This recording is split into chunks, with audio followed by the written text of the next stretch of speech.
오늘도 최선을 다하겠습니다. 여러분 고맙습니다. 이게 무슨 소셜? 이거 소셜 라이프 뭐 얘기한다고 해서 소셜 라이프. 이거 들고 우리 엘리베이터 타고 네.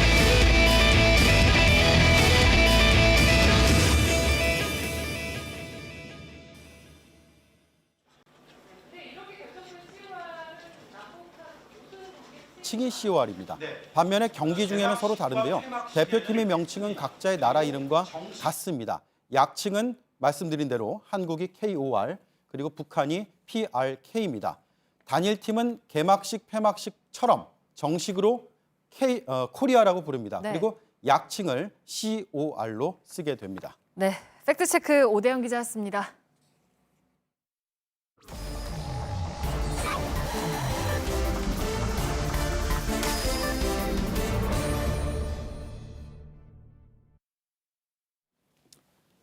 예, 비하인드 뉴스 시작하겠습니다. 어서 오세요. 예. 박상태 기자. 예, 첫 번째 키워드를 열어볼까요? 첫 번째 키워드는 홍준표 대표의 더 팩트입니다. 예, 뭡니까? 오늘 홍 신년- 대표만의 팩트가 있는 건가요?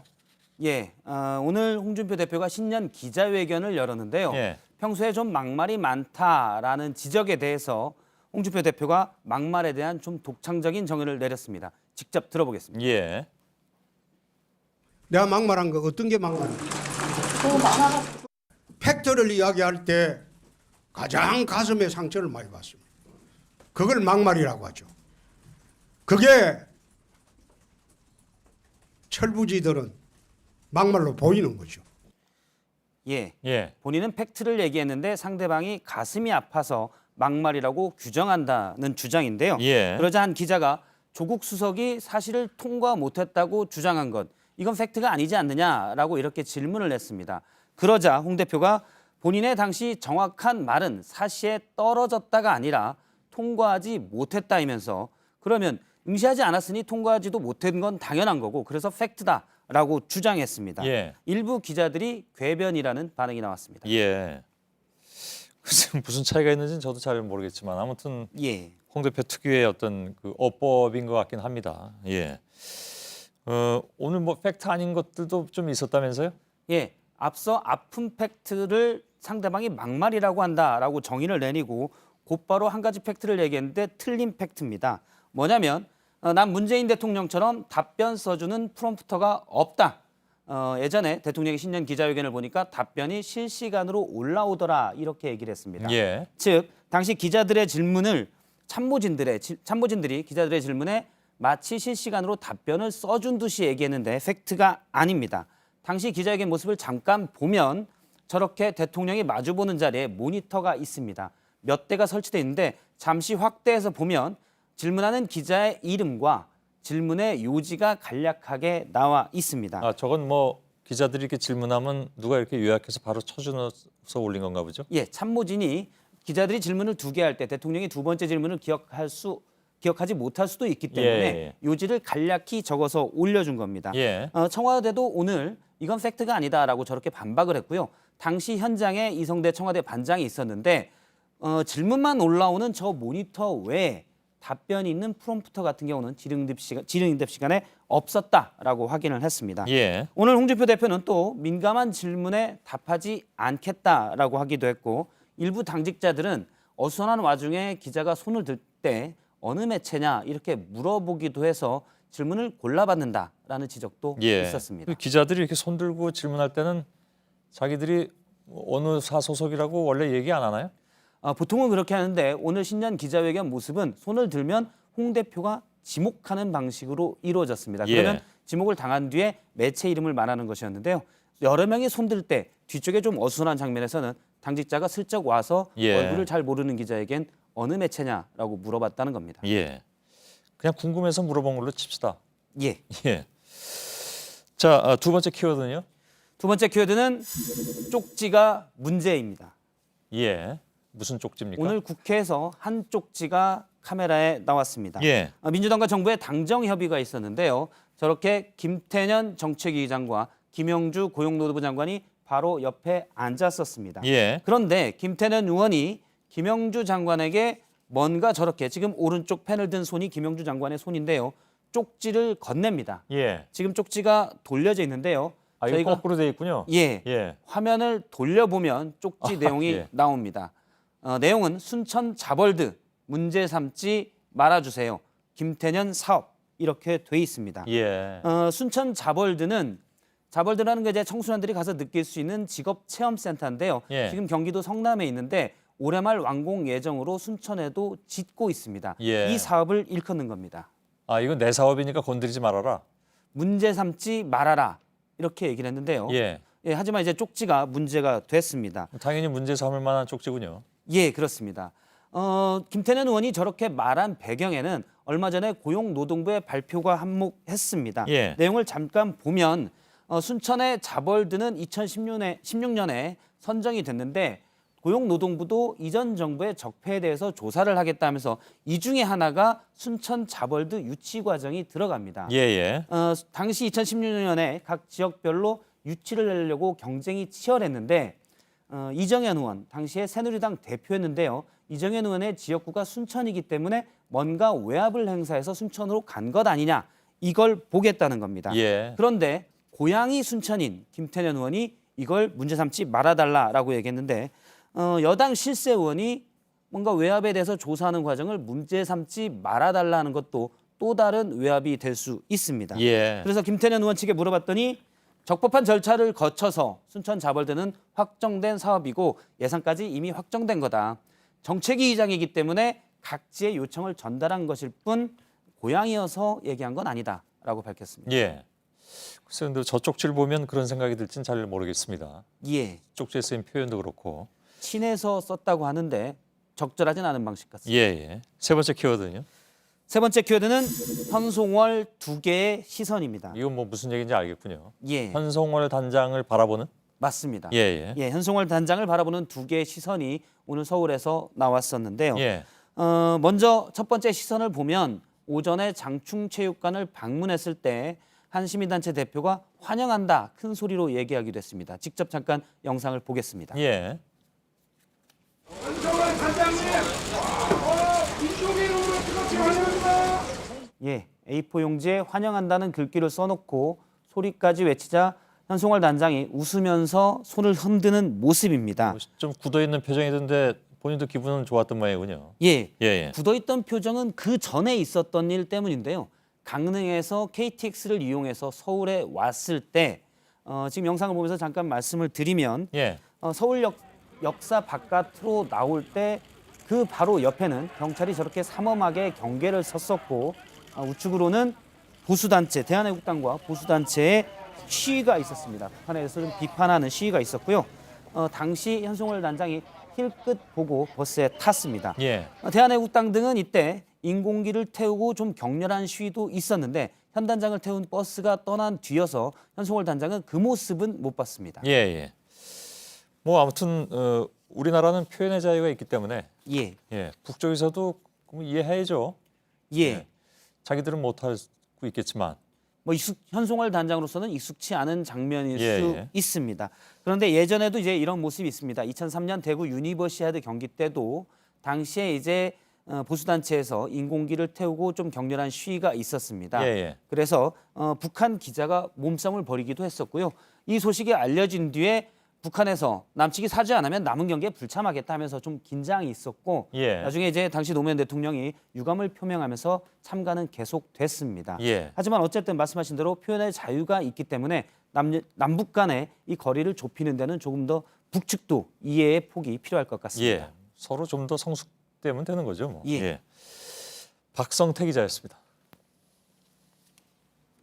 네, 밤사이에 내린 눈이 그치면 한파가 이어집니다. 내일 서울의 아침 기온 영하 13도, 낮에도 영하 9도겠고 추위는 이번 주 내내 계속됩니다. 예. 자, 뉴스룸이 끝나고 소셜 라이브를 진행하겠습니다. 오늘 다스 문제를 취재한 기자들이 나올 예정입니다. 특히 경주에 꽤 오랜 기간 동안 내려가 있던 기자도 잠시 후에 같이 하도록 하겠습니다. 여러분, 저희들은 내일도 최선을 다하겠습니다. 고맙습니다.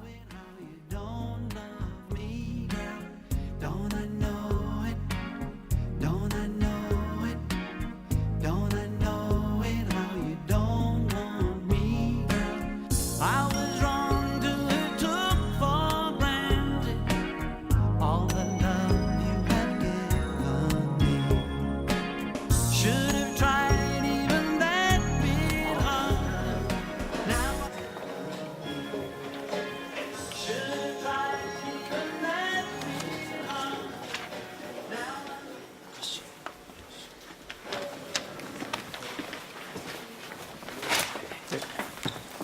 안녕하십니까.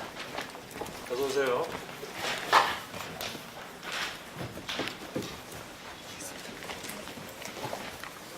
이재 기자 의자가 없네.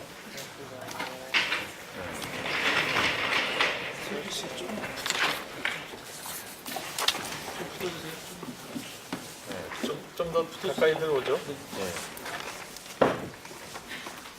제가 뉴스룸 메인 뉴스에 출연하는 적은 여러 번 있었지만 소셜 라이브는 오늘 처음이라서 아, 그런가요? 지금 자리 배치부터 지금 적응이 잘 안 돼요. 아, 예. 근데 왜 처음이 아닌 것 같은 느낌이 들지? 아닌가? 제가 잘못 생각했나? 주말에 예전에 한번 나왔던 적이 있습니다. 그래요. 네. 이지혜 기자는 나왔었잖아요. 지난번에 한민영 기자하고 나왔었죠. 네, 한번 나왔어요. 예. 그 이후에 바로 경주 내려갔어요? 바로는 아니고. 다스 본사 있는데. 네, 12월 말에 내려갔어요. 아, 그래요? 네. 그러면 지금 며칠이야? 오늘 1월 22일인데 12월 말에 내려갔다가 그러면 최근에 올라왔나요? 네, 지난주 수요일인가.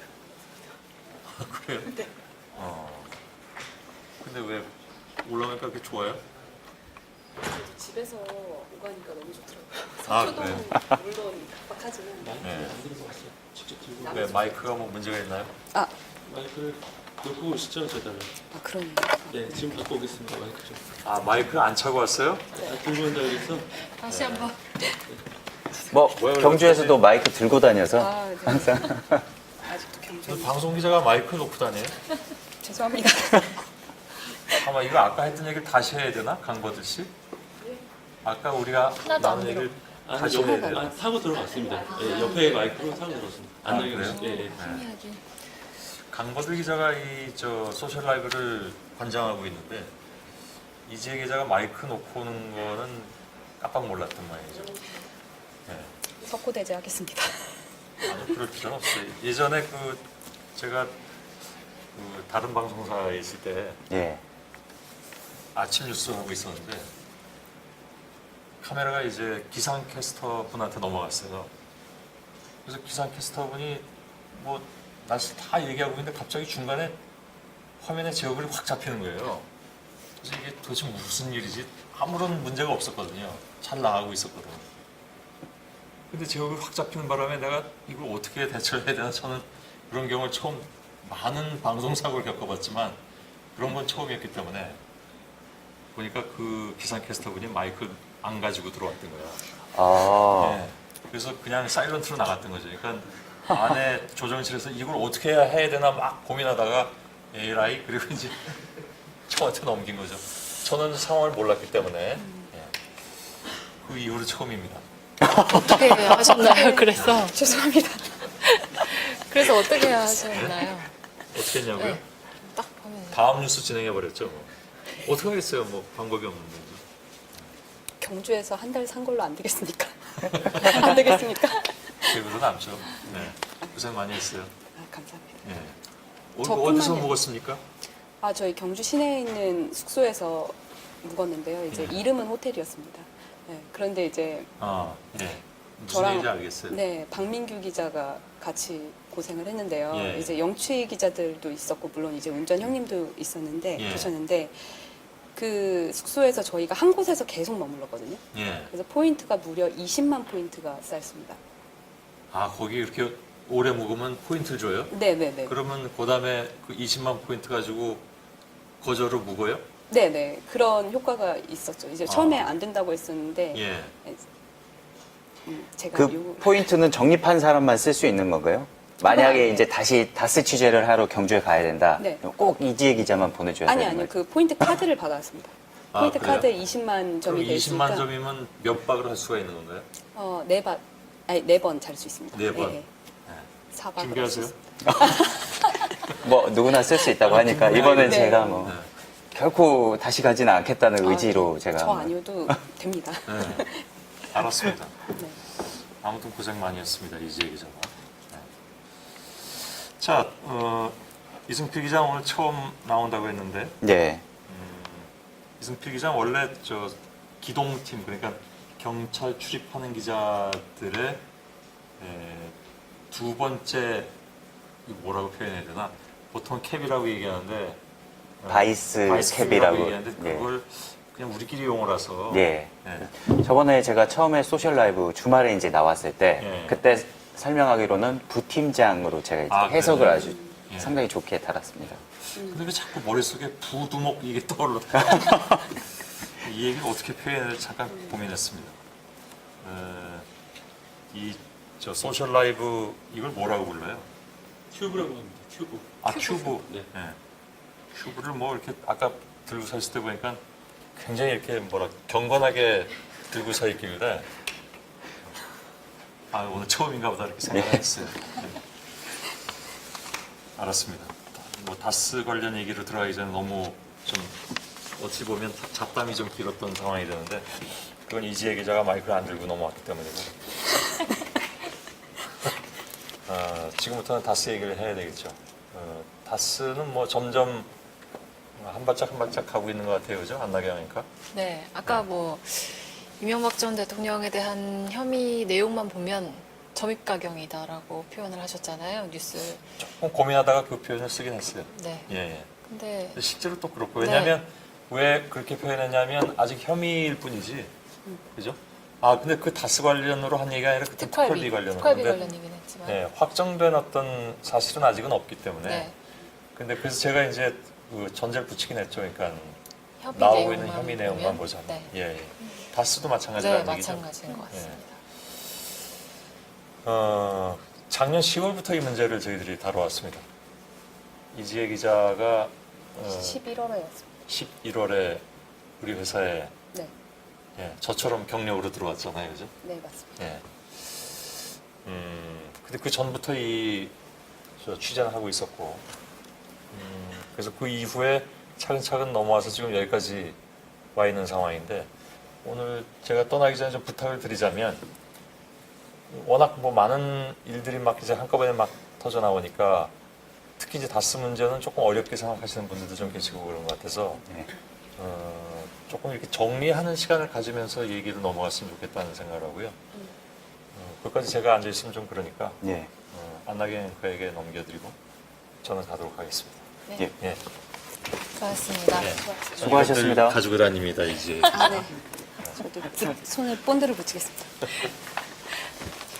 아 근데 원래는 출연자분들은 이렇게 달잖아요, 옷에. 근데 이재 기자는 오늘 그게 안 됐나 봐요. 들고 오지 않고. 물어봤어요. 네. 어떤 게 편한지. 아, 편한 걸로. 아, 편하지만 두고 다니는 걸로. 네, 아니, 오늘 좀 쉽게 예. 풀어주는 시간을 가졌으면 좋겠다는 손석희 앵커의 부탁이 있었는데, 예. 어떤 내용들을 주로 이야기를 할지 간략하게 먼저 정리를 좀 해볼까요? 일단 다스 수사가 지난 10월부터 이제 시작됐다고 손 앵커께서 그렇게 말씀을 하셨는데 지금까지 이제 석 달 넘게 진행되어 온 과정 어떻게 되고 있는지 이지혜 기자가 한번 간단하게 설명을 한번 해볼까요? 그러니까 지금 다스 수사는 이제 투 트랙으로 진행이 되었습니다. 이제 동부지검의 다스의 120억대 비자금을 조성해서 관리한 건이 이제 네. 수사 중이고요. 그리고 서울중앙지검에서는 이제 다스가 BBK에 투자한 그 140억 원을 돌려받는 과정에 그 이전 대통령이 그 직권남용을 한 의혹에 대해서 그 두 건으로 이제 투 트랙으로 진행이 되고 있습니다. 지금 굉장히 수사는 빠르게 진행이 되고 있고요.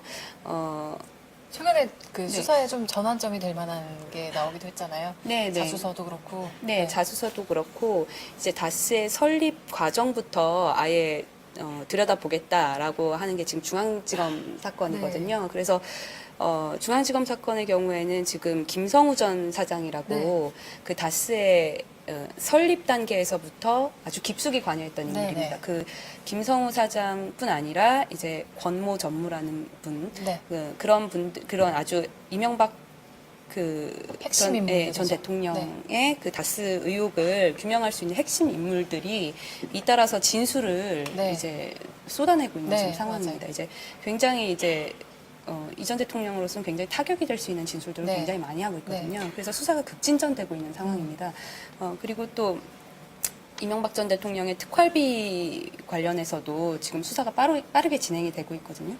특활비는 사실 박근혜 전 대통령 관련한 수사가 진행되고 있었는데 이제 이명박 전 대통령 시절에 그 특활비에 대해서도 검찰이 들여다보기 시작을 한 겁니다. 그래서 지금 굉장히 또 이거 역시 또 수사가 빠르게 진행되고 네. 있습니다. 지금 그렇게 네. 방금 설명한 것처럼 뭐 다스도 있고 특수활동비 네. 수사도 있고요. 그리고 다스도 또 두 가지 120억 있고. 수사, 네. 140억 수사 상당히 복잡해요. 그래서 그동안에 이제 다스 수사 결과를 이제 기자들이 이제 중계하는 것 보셨으면 약간 눈치채셨을 수도 있는데 처음에는 이 서울 동부지검이라는 데서 중계를 막 하다가 네. 최근에는 보면 중앙지검. 서울 중앙지검에서 중계를 하고 있거든요. 이렇게 수사가 여기저기서 동시다발적으로 이루어지고 있다 이럴 때 결국에는 이제 하나죠. 다스의 실소유주가 누구냐 이걸 누구 가지고 겁니까? 검찰이 다른 쟁점을 가지고 가고 있는데 어차피 목적지가 한 곳이기 때문에 네. 이거를 파면 팔수록 추적하면 추적할수록 진술과 증거를 확보할수록 점점 모아져가는 그렇죠. 상황입니다. 한 곳으로 모아져가고 그래서 있죠. 이제는 굳이 이게 다스 120억이 뭔지 140억이 뭔지 굳이 구분을 안 하시더라도 이렇게 한 곳으로 가고 있구나 이 정도로 한번 그 생각을 하시면 될 것 같아요. 맞아요. 예. 그래서 이제 또 많은 분들이 궁금해하시는 게 그 한 곳으로 모아져 가고 있는데 검찰이 과연 그러니까 이명박 전 대통령에 대해서 직접적으로 언제 소환하거나 조사가 이루어질지에 대한 이야기들이 사실 많잖아요. 예. 네, 어떻게 좀 전망을? 그거는 네. 오늘 좀 얘기를 좀 더 풀어가다가 풀어서. 결과적으로 저희가 딱 이렇습니다라는 흐름으로 한번 그렇게 가보려고. 한번. 근데 이승필 지금, 기자가 네. 많이 아주 결연한 눈빛으로 할 것 같은데 저도 함께 지켜보도록 하겠습니다. 수고하세요. 감사합니다. 네, 감사합니다. 수고하세요. 돌아서 앉으실게요.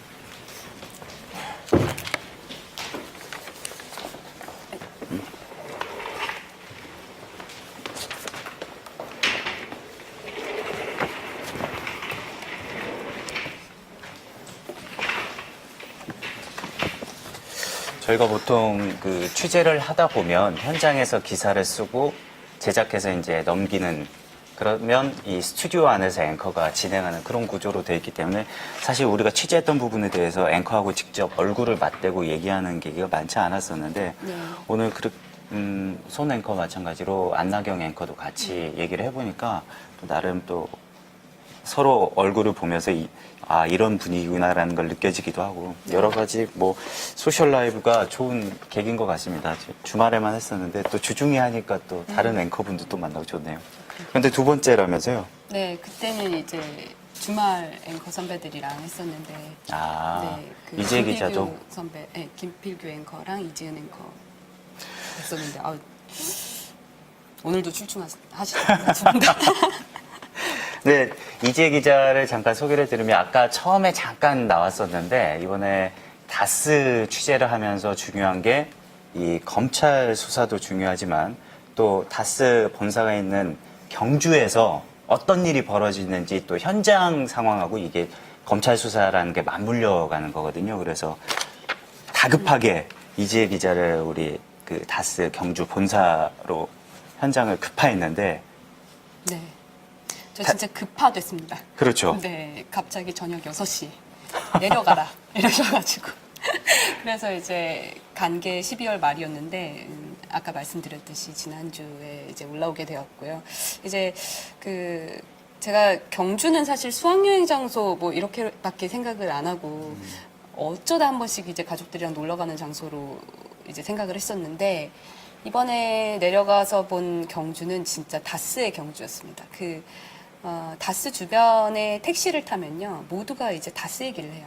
그리고 이제 그 택시 운전하시는 아저씨들도 그 현대차 1차 밴드라고 하는 1차 협력사. 네, 네. 그렇죠. 1차 협력사 출신들이 많으세요. 그래서 다스에 대해서 거의 전문가 수준으로 막 말씀을 많이 해주시고. 퇴직하고 나서 택시기사업을 하시는 분들이겠네요. 네, 그렇겠죠. 그래서 그런 기사님들께서 좀 다스의 과거에 대해서도 많이 얘기해 주시고 그런 주변 정황들이 저한테 되게 많은 도움이 됐었던 것 같습니다. 취재할 때 있어서. 기자들이 기사를 쓸 때 이 글에 담기지 않는 기본 그 바탕이 되는 지식들이 많이 필요한데 네. 사실 우리가 현장에 가지 않고 여기서 이 전화상이나 이렇게 뭐 나오는 자료들 위주로 취재를 하다 보면은 이해하는데 한계가 있는데 네. 가서 직접 들으면은 상당히 도움이 되잖아요. 네네. 예. 그리고 다스 본사 앞에 가서 본 그 다스의 위용이라고 할까요?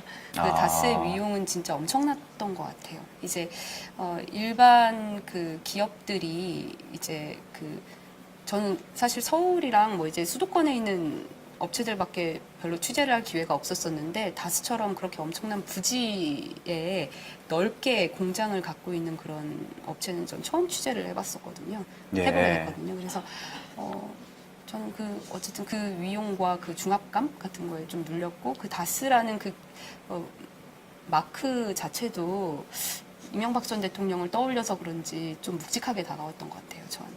아, 그러고 보니까 그 다스 본사 압수수색 했다. 네. 이번 달 초에 있었던 일이죠. 네네. 그 최초로 일보를 날린 취재 기자가 우리 이지혜 기자인데 그때 현장에서 그 압수수색 할 때까지 몇 날 며칠을 꼬박 기다리다가 그때 포착해서 일보를 날려 단독 기사를 날린 걸로 알고 있는데 어땠습니까? 그때 상황 설명 좀 해주세요. 약간 정정해야 될 부분은 저만이 아니라 박민규 기자, 우리 중계의 그렇죠. 같이 신이라고. 팀을 이뤄서 두 명이서 같이 갔었죠. 네네. 예. 우리 중계의 신이라고 불리는 우리 박민규 후배 기자가 거기서 진짜 저보다 더 많이 고생을 했습니다. 이제 소위 뻗치기라고 하는데요. 진짜 한 8시 무렵부터 오후 한 대여섯 시가 되는 시간까지 검찰이 압수수색을 진행할 것 같은 시간에 계속 저희가 기다리는 것이었습니다. 근데 그때 이제 다스 본사에 대한 검찰의 압수수색이 지난 11일에 있었거든요. 이제 지난 11일에 압수수색을 할 때 그때 이제 그 최초 장면을 박민규 기자가 포착을 했습니다. 네. 저는 이제 뒤늦게 이제 합류를 해서 이제 기사 처리를 했던 그때 다급했던 거고요. 카톡 메시지가 기억이 나네요. 네네. 진짜 긴박했었던 것 같아요. 그리고 저희가 한 달을 거의 기다렸는데 네. 한 달 이제 저희가 취재 일정이 있는 기자는 가서 취재원을 만나고 그 아닌 기자는 계속 거기서 기다리고 이른바 뻗치기를 하고 있었던. 네. 예. 그렇게 계속 뻗쳤던 시간이었거든요. 그러니까 너무 반가웠고 검찰 분들 이제 검사분이랑 수사관 분이 왔을 때 저희는 내심 반갑더라고요.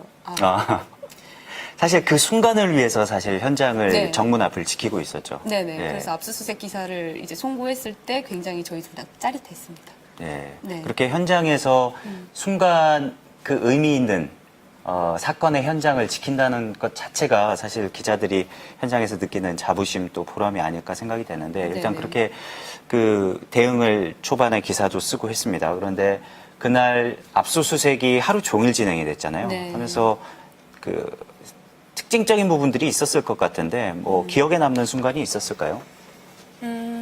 일단 그날 너무 추워가지고요. 네. 막 영하의 날씨였기 때문에 영취 기자들이 그러니까 특히 촬영 기자들, 네, 우리 촬영 예. 기자들이 특히 굉장히 고생을 많이 했어요. 이제 밖에서 하루 종일 이제 압수수색이 끝날 때까지 그 장면을 다 카메라에 담아야 됐기 때문에 거기 밖에서 계속 덜덜덜 떨면서 하는 거예요. 이제 촬영을 하는 거예요. 그렇죠. 그리고 그 촬영이 모두 끝나고 이제 돌아와서 다 같이 저녁 식사를 할 때 얼굴이 다 빨갛게 상기된 걸 보면서 진짜 너무 많이 고생했다. 사실 현장에서는 그렇게 고생하는데 나가는 컷은 몇 컷 안 되니까. 네네, 되게 안타깝더라고요. 예. 네. 근데 그날 네. 눈에 띄었던 거는 그 다스에서 본사에서 압수물이 너무 많다 보니까 이걸 뭐 맞아요. 큰 차를 동원했다고 하던데 네. 뭐 그때 어떻게 봤었어요? 갑자기 이제 갑자기 탑차가 이렇게 들어오는 거예요. 그래서 14.5톤이라고 하더라고요. 14.5톤 차량이 다스 본사 안으로 들어갔고 그 탑차 안에 이제 컨테이너 박스 물류창고라고 하는데요. 거기서 서류들을 가져와서 마구 실었습니다. 근데 그게 검찰 관계자 분들의 인력으로만 되지 않으니까 다스 직원들까지도 동원이 돼가지고 진짜 거의 수십 명이 왔다 갔다 하면서 그걸 다 실었어요. 근데 다 실은 다음에도 그대로 가지도 않고 다시 또 이 공장, 3공장으로 가가지고 곳곳을 돌면서 네. 그 15톤 탑차를 가득 채웠다. 네네. 그래서 추가로 이제 얼마 전에 또 IM이라고 이동영 씨라고 있습니다. 이제 네, 이제 협력사 MB의 조카. 말을 네, 하는 MB의 거죠. 조카. 네. MB의 조카분이 최대 주주로 있는 협력사에 대한 압수수색을 진행할 때도 그 탑차가 또 와가지고 저희가 또 반갑게 취재를 했던 기억이 있습니다. 그렇게 지금 전방위로 압수수색이 이루어졌는데 저희가 사실은 저희가 매일 검찰을 쪼고 있는데 언제 발표를 하느냐, 이 수많은 방대한 압수수색 자료를 어떻게 하느냐, 그런 것들을 지금 기다리고 있는 과정이죠. 근데 사실 저는 이번에 고민이 됐던 게 뭐가 있었냐면, 다스 관련된 내용들이 나오면 다스 전현직 관계자들이 하는 진술들이 저희가 현장에서 취재를 하게 되는데, 사실 그런 부분들은 예전에 나왔었던 부분들도 있고, 또 너무 진술에만 의존하다 보니까 이게 어느 정도 신빙성이 있고 또 우리가 보도할 만한 가치가 있는지 판단하는 데 상당히 어려웠거든요. 그래서 저는 뭔가 우리만의 새로운 그 취재원을 확보를 해서 좀 뚫어보자. 그래서 새로운 팩트, 그리고 진술이 아닌 새로운 물증을 찾아보자라는 것들을 주문을 계속 우리 이지혜 기자한테 했는데, 그런 점에서 이번에 좀 성과를 나름 얻었다라는 부분들이 있어요. 어떤 거냐면, 이지혜 기자가 그 격리 직원, 그러니까 다스의 비자금을 횡령했다고 이제 당시 특검이 이제 판단했던 그 격리 직원의 자필 확인서를 확보를 했었거든요. 근데 그 부분이 우리가 나름 현장에서 그렇게 한 달 가까이 고생한 보람이지 않았을까라는 것도 있었는데, 좀 당시 느낌도 소회가 남다를 것 같긴 해요. 네. 아니, 이렇게 또 이제 저한테 지시하고 이렇게 말씀하시는 그 이유가 이제 다스 취재 팀장이셨거든요. 그래서 이제 저랑 제일 많은 소통을 하고 그랬었는데, 그 격리 직원 조모 씨의 그 자필 확인서를 제가 입수하게 된 그 과정이 이제 그 조력자라고 불리는 그 이모 씨를 취재하는 과정에서 이제 확보가 된 건데요. 이제 경주 취재를 안 갔으면은 이게 확보가 안 됐을 것 같아요. 그만큼 취재 소스를 얻기 위해서 계속 이제 사람도 만나야 되고 계속 설득도 해야 되는 과정이 있었고요. 그래서 결국 자필 확인서를 확보를 했는데 이 자필 확인서가 생각보다 되게 중요한 문건이었던 것 같아요. 이제 많은 취재의 말미에 얻었던 거여서 제가 처음에는 흘려서 봤었던 건데, 네. 그 내용을 보니 그 이상은 회장이 걱정하지 말라고 했다거나 그거는 한번 우리가 네, 직접 한번 보면서 좀 정리를 해보면 될 것 같은데, 제가 들어드릴게요. 잠깐만. 자, 먼저 이 확인서가 이제 확인서에 보면은 이렇게 지장도 찍혀 있고 이제 확인서라고 돼 있는 이런 문건이었는데요. 2002년 말경부터 자금을 조성해 이모 씨에게 자금 관리를 부탁했다. 이게 격리 직원 조모 씨가 자필로 쓴 부분을 발췌한 거거든요. 이제 본인이 개인 횡령을 한 부분이라면 자금을 조성해라고 표현을 안 하겠죠. 그런데 여기는 이렇게 2002년 말경부터 자금을 조성해, 뭔가 회사 차원에 조성된 자금이 아니겠느냐라는 의심을 품을 수 있는 그런 부분이라고 저희는 그러니까 봤고요. 표현부터 상당히 의심스러운 대목들이 많았던 건데, 네네. 그리고 또 여기서 보면 또 개인 재산과 관리 자금이라는 또 표현도 있습니다. 이것도 좀 이상하게 저희는 생각을 했고요. 개인 재산을 포함해 모든 자금을 회사로 일괄 입금 처리했다. 역시 이것도 그렇게 볼 수 있는. 여기 보면은 자금 이런 말이 상당히 많이 나와서, 네. 저도 이 내용을 이제 이지혜 기자가 저한테 보고를 했을 때, 네. 이건 보도할 만한 가치가 있다라고 느낀 게, 결국에는 이런 표현들에서 정황이 나오는 거잖아요. 네네. 그리고 그동안에 이 검찰 수사 과정이나 아니면은 다스 전현직 관계자들의 진술에서는 나오지 않았던 부분인데, 우리가 이번에 처음 확보하게 돼서 네네. 그만큼 보도할 가치가 있었고, 네. 특히 이제 검찰도 이 부분에 주목해서 실제로 이 격리 직원이 썼다는 자필 확인서, 이거를 네.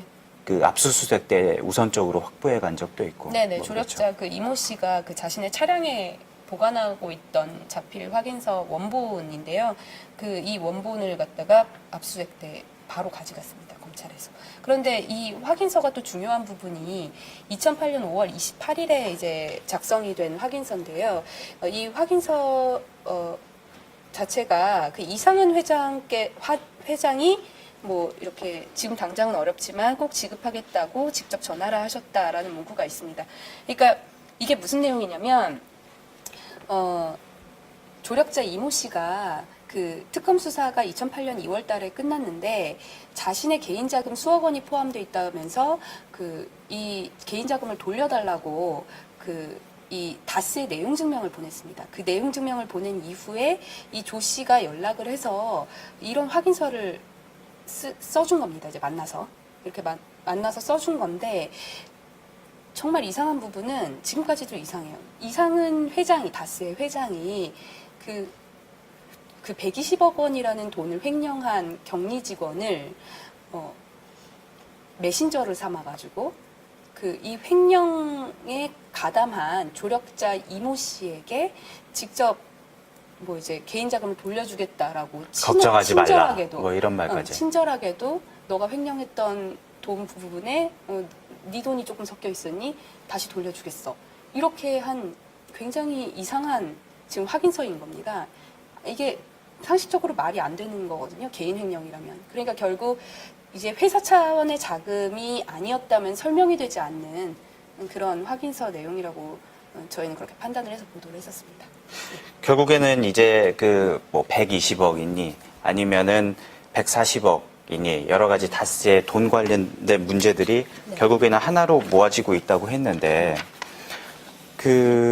어떨까요? 지금 수사 과정이나 이런 거 봤을 때 전 사실 이제는 뭔가 나올 때 되지 않았나? 그만큼 수많은 압수수색 자료를 뭐 확보해 가기도 했고 또 이런 확인서도 나왔고 또 앞서 안나경 앵커하고 얘기했었지만 다스의 창업 과정에서부터 실질적인 역할을 했었던 김성우 전 사장도 김성우 전 사장도 이제 검찰에 자수서를 내고 이제 내가 제대로 말하겠습니다. 과거 특검하고 검찰 조사 때는 내가 거짓말했습니다. 뭐 이렇게 해서 지금 다 얘기를 하고 있단 말이죠. 그래서 우리가 여러 번 보도를 했지만 뭐 이 전 대통령이 다스 설립 과정에서부터 깊숙이 개입한 정황에 대해서 상세하게 말을 하고 있는데 그래서 저 요즘에 사람들 만나면 제가 다스 취재하고 있습니다. 그러면 다들 궁금해하는 게 그렇다면 이 전 대통령은 언제 소환이 됐나요? 라는 것들을 많이 묻더라고요. 그래서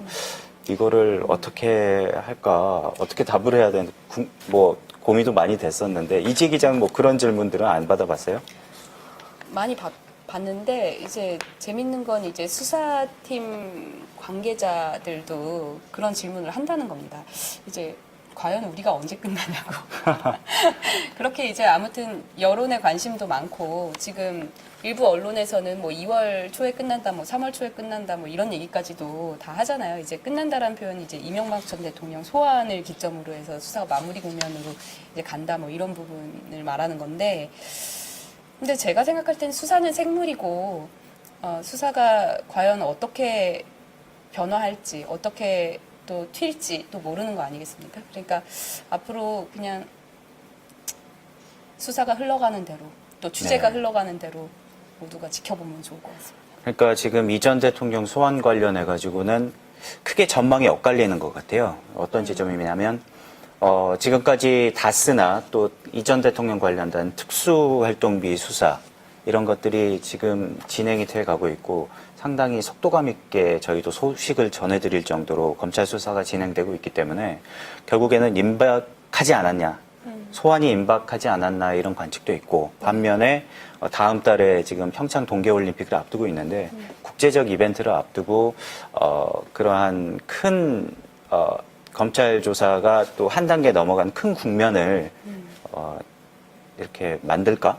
뭐 이런 엇갈린 관점이 있는데 제 생각에는 이 전 대통령이 기자회견한 다음에 문무일 검찰총장이 이렇게 말했잖아요. 법적 절차에 따라서 처리하겠다.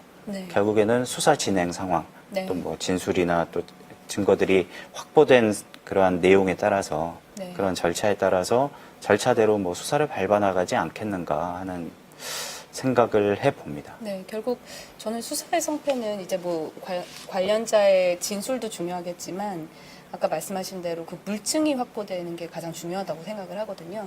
그래서 이제 결국 압수물 분석 아직 끝나지 않은 걸로 알고 있는데 그 압수물 분석을 통해서 이 핵심 물증들이 많이 나온다면 지금 이명박 전 대통령의 소환도 머지않지 않았을까 저는 네. 생각이 듭니다.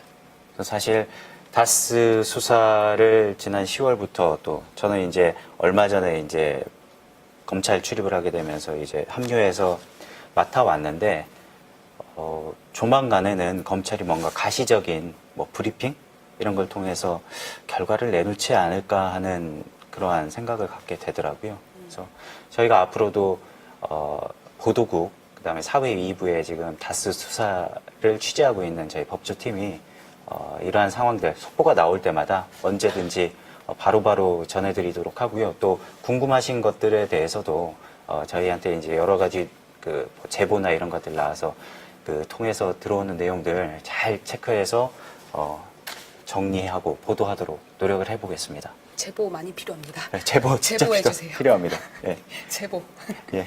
오늘 소셜 라이브는 다스 관련된 내용들은 여기까지 하고요. 열심히 더 취재하겠습니다. 네, 수고하셨습니다. 혼자 기숙사 계단에서 3,000에서 5,000 사이를 매일 그냥 맛있어서 저처럼 술을 많이 즐기고 좋아했던 사람은 엄청 허전할 것 같아요.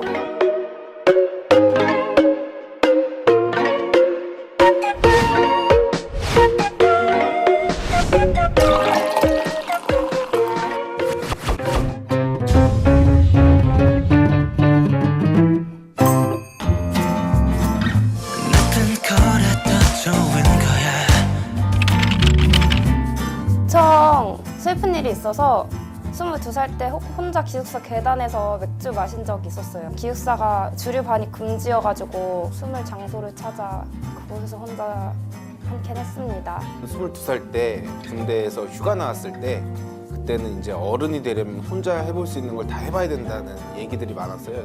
그날 한번 혼자 영화 보고 혼자 밥도 먹고 술도 먹으면 세 가지를 다 해봤던 게 처음인데 본격적으로 혼술을 이제 즐겼던 거는 29살 때부터. 혼자 마실 때는 딱 한 캔 마셔요. 제가 마시는 맥주가 하나밖에 없어가지고 일주일에 한 번 정도? 보통 집에서 맥주를 먹을 때는 뭐 한 3,000에서 5,000 사이를 마셨었고 밖에서는 무조건 소주만 마셨는데 그때는 소주 2병 정도 마셨던 것 같아요. 29살 이후부터는 거의 매일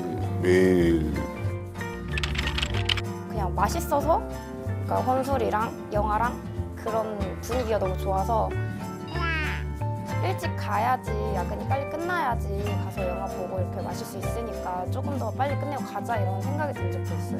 일단 오로지 저한테만 집중할 수 있어서 혼술이라는 게 그래서 제일 좋았고 이게 습관이 되는 것 같아요. 의지하게 되고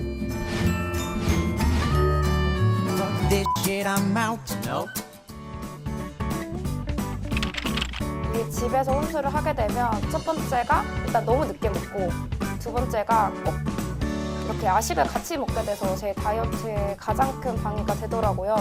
그래서 올해는 저의 다이어트 성공을 위해서 끊으려고 합니다. 일단 사실 뭐 자기 전에 먹는 게 별로 안 좋다는 얘기도 많이 들어가지고 뭔가 술, 영화, 그리고 저희 집 조명 이 삼박자가 맞춰질 때 뭔가 내적 안정감이 드는데 지금 근데 대체할 거 생각을 안 해봐서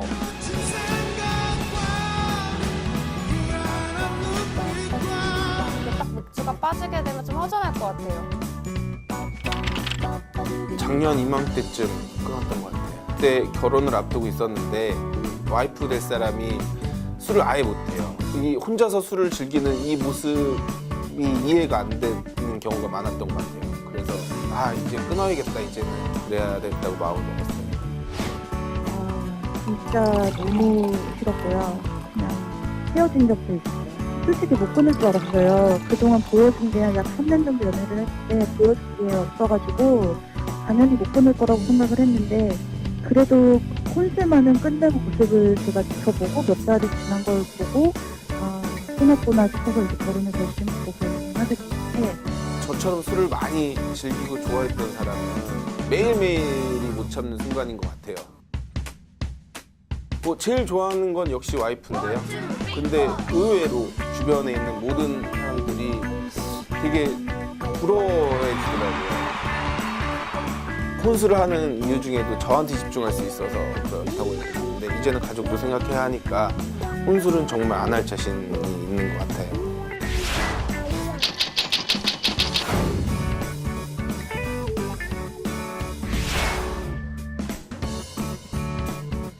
많이 좀 아쉽긴 한데 그래도 그 세운 만큼 가져가지 않도록 하겠습니다.